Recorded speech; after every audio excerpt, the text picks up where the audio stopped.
Think you have a low sex drive? It might not be your body at all. In fact, it might just be your relationship.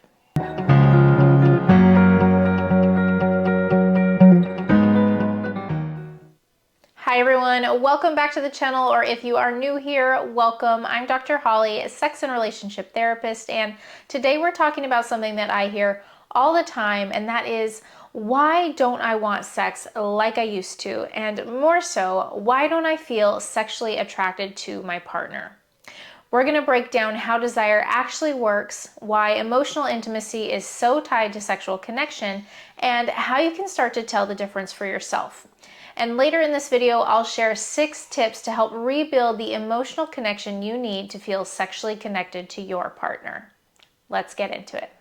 I once worked with a couple and the husband came to me saying, Holly, my wife just doesn't want to have sex with me anymore. I don't understand what's wrong. I think she's maybe asexual, or I think something's wrong with her libido. And when we dug a little bit deeper and I actually got to sit down with his wife, we found out that the problem wasn't low libido or that she was asexual. It was that she felt disconnected from her husband.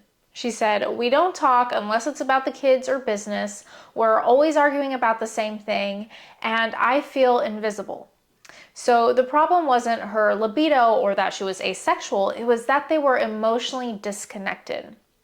Most of our work focused on building the intimacy outside of the bedroom, and once they did that, their intimacy in the bedroom really took a turn. And this happens all the time in my office. People assume that desire is about hormones or biology, when in a lot of cases it's about how safe and emotionally connected we are with our partners. A therapist friend of mine often says, open heart, open legs. And yes, it's a little cheeky, but it's true. When your heart feels open and connected, your body is way more likely to want to open up sexually. So if you're experiencing low libido and noticing that emotional disconnect from your partner, what can you do to actually fix it? Let's start with the basics. Number 1, stop blaming your body. We've all been sold this idea about sex drive like it's some sort of innate drive like hunger or thirst, when in reality, sexual desire is better understood as an incentive motivation system. This means that your body isn't broken if you're not in the mood, but it might mean that the incentives, emotional closeness, connection, safety, aren't present right now. Which leads me to step 2, focus on emotional reconnection. If you want your libido to come back, start by reconnecting outside of the bedroom. And here are a few simple but powerful ways to do that. Number 1, daily check-ins. Try and spend 10 minutes asking each other real questions like, what was the hardest part of your day? Or what made you smile today? What are you stressed out about right now? This allows you to connect more deeply and more on an emotionally close, vulnerable level, which will allow you to then connect more closely and vulnerably within the bedroom. Tip 2 is to build rituals of connection. Create small, predictable touch points like a kiss goodbye before you go off to work, or cooking dinner together, or a walk together after work. These small things tell your nervous system that you're not alone in this relationship and allow you to stay connected throughout your busy day-to-day lives. Number 3, repair after conflict. Stop sweeping fights under the rug. When conflicts go unresolved, they stack up, and your body registers that unresolved tension as a brake on desire.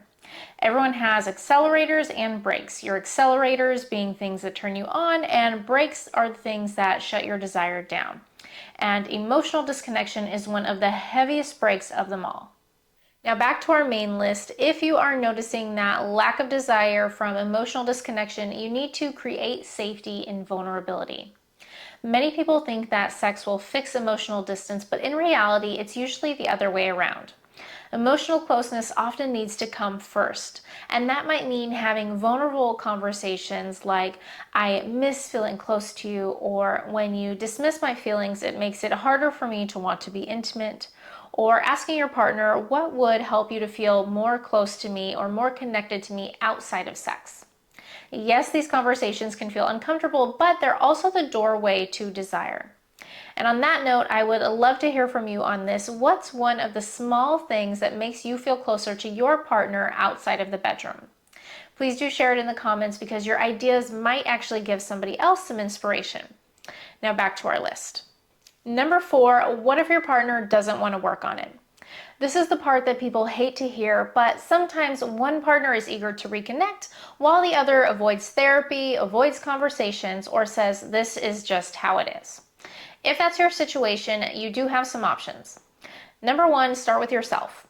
You can work on lowering your other brakes like stress, resentment, or negative beliefs about yourself, whether or not your partner is involved.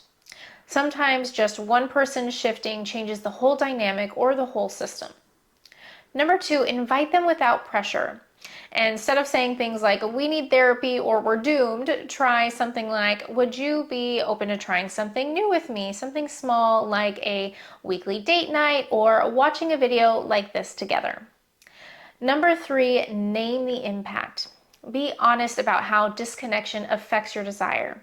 Sometimes partners don't realize that brushing off emotional needs is also killing your sex life. So be honest and be direct and let them know that this disconnect is really impacting your sex life. Now let me circle back to another story. One client of mine said, I feel like I've lost my sex drive completely. But when we dug deeper, she realized that she was carrying resentment. Her partner didn't help around the house, never initiated emotional conversations, and dismissed her feelings.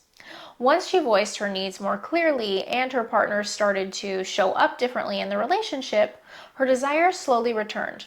Not because her hormones shifted, but because she finally felt valued and safe in the relationship.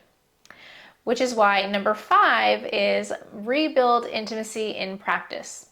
Here are some practical strategies couples can try when they want to reconnect emotionally and sexually. 1, create non-sexual touch rituals. A daily hug, a back rub, or a hand-holding practice. Physical closeness without pressure helps to lower defenses. Number 2, try scheduling intimacy. I know, it sounds unsexy, but scheduling isn't about obligation, it's about creating space for connection, especially in busy lives. And think about it, is a concert or a movie any less enjoyable just because you bought tickets in advance? Number 3, play, don't perform. Take performance pressure off of the table. Explore touch, fantasy, and pleasure without making orgasm the goal.